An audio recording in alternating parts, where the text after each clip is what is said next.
मन खुश भइल देवघर के सीन ऐसन भट्टे भांग के सवाद सकरीन जैसा के नाच रे कंवरिया नागिन जैसा के नाच रे कंवरिया नागिन जैसा।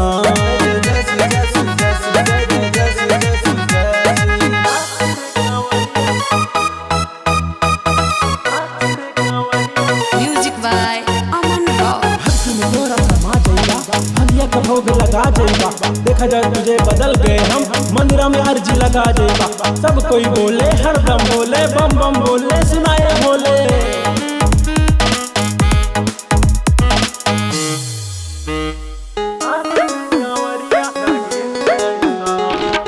तन भभूत भेष बाटे न्यारा महाकाल कहे जग सारा नंदी सवारी त्रिशूल धारी पूरे जगत कहे पालनहारा।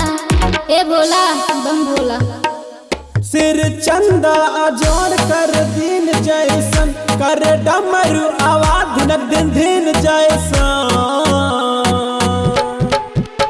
के नाच रे कंवरिया नागिन जैसा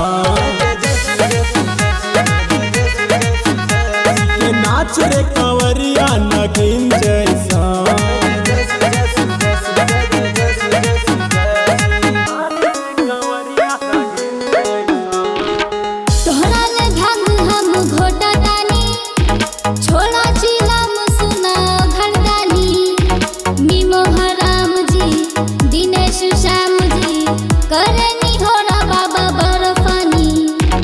भोला बम भोला भोला भंगिया के बाटे शौकीन ऐसन आँख खोले न धुनी में लीन ऐसन